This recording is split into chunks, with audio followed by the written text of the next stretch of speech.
सदियों पुरानी कहानी है।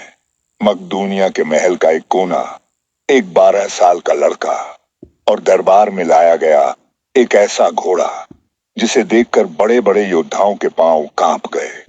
घोड़ा इतना जंगली और डरपोक था कि कोई उसके पास जाने की हिम्मत नहीं करता था।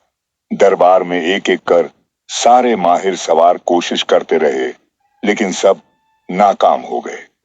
तभी उस छोटे से लड़के ने पिता की ओर देखा और कहा, इजाजत दो, मैं कोशिश करना चाहता हूं।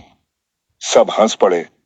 ये बच्चा, ये इस खूंखार घोड़े को काबू करेगा? लड़का धीरे धीरे आगे बढ़ा।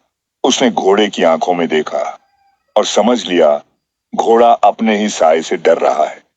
उसने घोड़े का मुंह सूरज की ओर मोड़ दिया, नर्म हाथों से उसकी गर्दन थपथपाई और पल भर में उसकी पीठ पर सवार हो गया।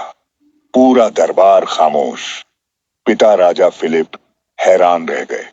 उन्होंने कहा, बेटे, तेरे लिए यह छोटा राज्य बहुत छोटा है। एक दिन तू पूरी दुनिया जीत लेगा। वो लड़का आगे चलकर इतिहास का सबसे बड़ा विजेता बना, जिसे आज हम सिकंदर महान के नाम से जानते हैं। सिकंदर ने बचपन से ही घुड़सवारी, तलवारबाजी और सबसे बढ़कर सोचने की कला सीखी।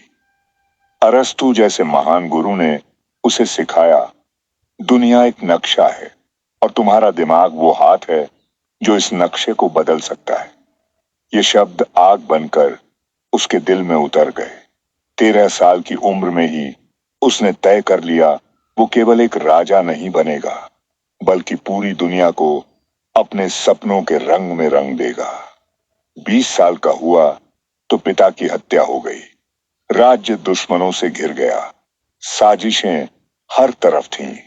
सबको लगा इतना छोटा लड़का कैसे राज करेगा, लेकिन सिकंदर ने अपने फैसलों से सबको हैरान कर दिया। विद्रोह करने वाले शहरों को उसने सबक सिखाया और पूरा मकदूनिया अपनी मुट्ठी में कर लिया। एशिया की तरफ पहला कदम। फिर उसकी नजरें पर्शिया के विशाल साम्राज्य पर टिकी।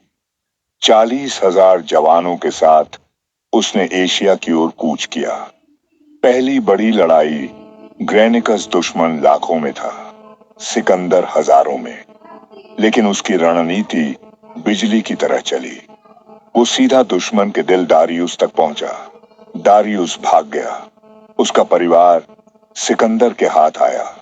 सिकंदर ने उन सबको सम्मान दिया और कहा, मैं दुश्मन से नफरत करता हूं, उसकी मां से नहीं।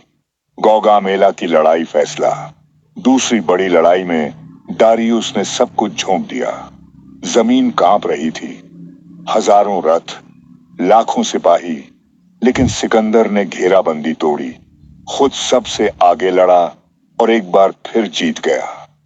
इस बार दारियुस को उसके अपने लोगों ने मार दिया। सिकंदर ने दारियुस के शव को राजसी सम्मान दिया।